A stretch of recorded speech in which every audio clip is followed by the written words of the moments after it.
Aujourd'hui, tu as peut-être besoin de retirer tout l'audio de tes vidéos pour plein de raisons. Tu peux par exemple être youtubeur et donner tous tes b-rolls, tes images d'illustration de tes vidéos à un monteur ou à une équipe et puis tu as envie d'éviter d'avoir des blagues, des informations personnelles ou juste éviter qu'il y ait un accident au montage si tu travailles tout seul. Par exemple, ça m'est déjà arrivé où au milieu d'une piste sur mon montage Premiere Pro, j'ai tous mes b-rolls qui sont sur une piste avec l'audio coupé, mais ce b-roll est sorti de sa piste, je ne sais pas pourquoi, et le son était activé et donc faut réexporter, tu t'en rends compte après, bref, tu perds du temps. Ou encore, tu as peut-être créé plein d'images, d'illustrations que tu as envie de distribuer sur des plateformes de contenu, par exemple comme Artgrid ou Adobe Creative Stock, bref, tu veux faire du stock image et il faut que tu retires tous les audios, tu pas envie de le faire à la main, tu as envie que ça aille vite et que ce soit efficace. Ou alors, tu pourrais être freelance et créer du contenu pour tes clients. Par exemple, tu pourrais faire du contenu corporate où tu vas filmer leurs équipes, tu les filmes en train de travailler et tu veux leur fournir une bibliothèque d'images propre où justement il n'y a pas d'audio dessus pour des raisons de confidentialité, parce que peut-être que tu filmes une réunion, pour plein de raisons. Et donc c'est pareil, il faut que tu supprimes tout le son de toutes ces vidéos là et tu vas pas le faire manuellement. D'ailleurs, si tu veux te lancer en freelance et te démarquer pour attirer des clients en accord avec tes valeurs, on a créé un quiz pour déterminer quel est ton profil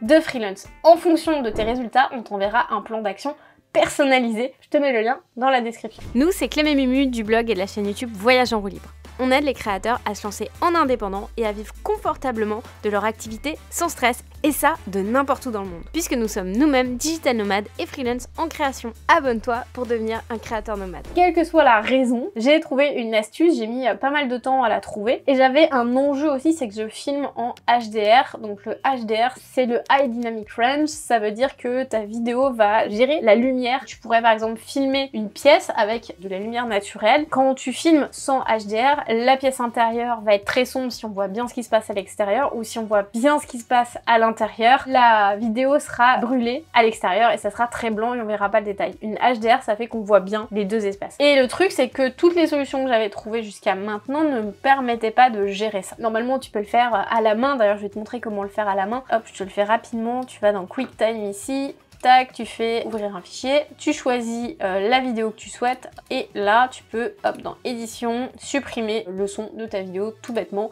Il va te préparer un deuxième fichier que tu exportes dans le format que tu souhaites. Voilà, il va te demander de l'enregistrer. Là, on va pas le faire. Bon, maintenant qu'on fait ça, comment on automatise? Là, je me suis dit, ah mais attends Clem, il y a Automator qui pourrait peut-être faire ça. C'est un logiciel interne au Mac qui te permet de créer des automatisations. Et j'ai regardé ce qu'on pouvait faire avec QuickTime. Et avec QuickTime, il n'y a pas ces options-là disponibles. On pouvait encoder une vidéo, mais pas plus, donc ça marche pas. J'ai essayé avec Handbrake, qui est un super outil qui te permet de compresser tes images. Maintenant, je me dis que ça pourrait être possible avec Handbrake. Si jamais t'as pas la solution que je te propose, tu pourrais réutiliser les réglages que je vais te montrer juste après, mais moi, il me suffisait pas.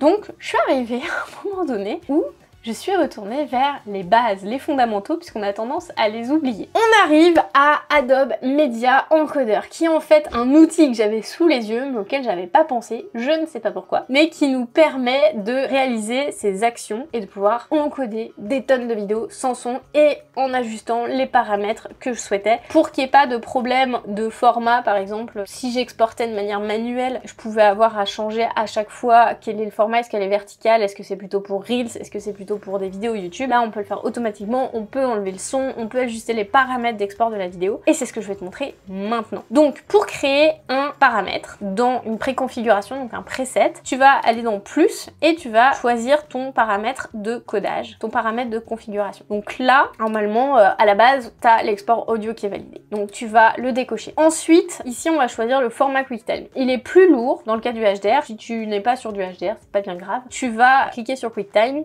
Sinon, le H264, quand t'es pas en HDR, c'est parfait.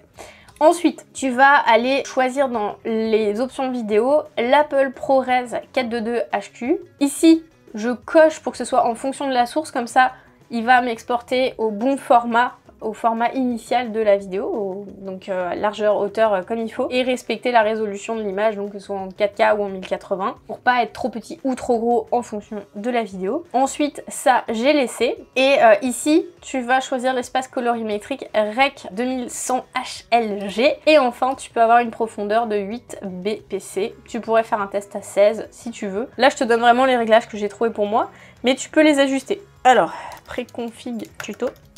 Ok. Du coup, une fois que c'est bon, tu vas l'enregistrer. Si jamais tu as besoin de la modifier, parce que tu veux faire des tests, tu peux revenir ici et revenir dans paramètres définis pour le changer. Tu veux changer le nom, c'est pareil, tu as toutes les options ici. Tu peux le dupliquer, tu peux faire tout ce que tu veux avec. On va déjà tester notre vidéo en mode H264 pour que tu vois la différence. Donc ici, j'avais pris un preset sans audio H264. Donc je vais l'appliquer ici, on va le glisser dessus et on va faire go, fais-moi cette vidéo là. Donc sur ce preset là, je veux te montrer la différence. Ici on a notre vidéo qui vient d'être faite et tu vois que là, je perds la luminosité du soleil, je vois, enfin du ciel, je vois pas les nuages, c'est pas terrible. Alors que ma vidéo originale, elle ressemble à ça en HDR. C'est là où les paramètres que je viens de faire, que je viens de te montrer, sont plus intéressants.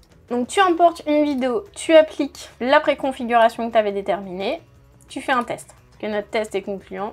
Notre test est concluant, on a une belle image. Maintenant, c'est le moment d'importer toutes les autres vidéos que tu souhaites. On va en importer 4-5 là pour tester. Tu les glisses dedans. Elles vont avoir la même préconfiguration que la précédente.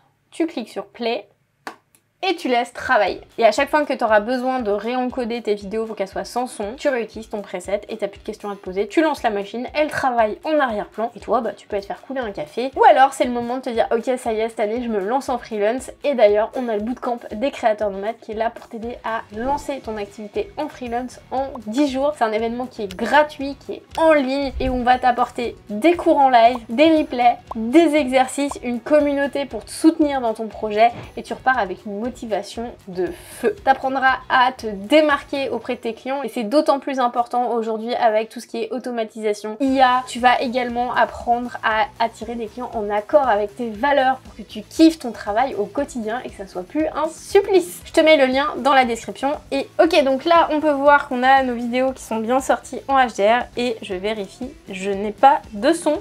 Mission accomplie. Dis-moi en commentaire si tu as utilisé cette méthode-là, si tu es plutôt Handbrake ou si tu utilises un autre logiciel que Adobe Encoder. En tout cas, j'espère que ça t'aura aidé et que ça te fera gagner un max de temps. Je te donne rendez-vous dans le bootcamp des créateurs nomades, je te mets le lien juste là. Et si tu veux voir plein d'interviews de personnes qui ont cartonné en freelance et qui ont lancé leur activité, je t'invite à suivre la playlist qui est dédiée. Et si c'est pas déjà fait, abonne-toi, partage et voyage.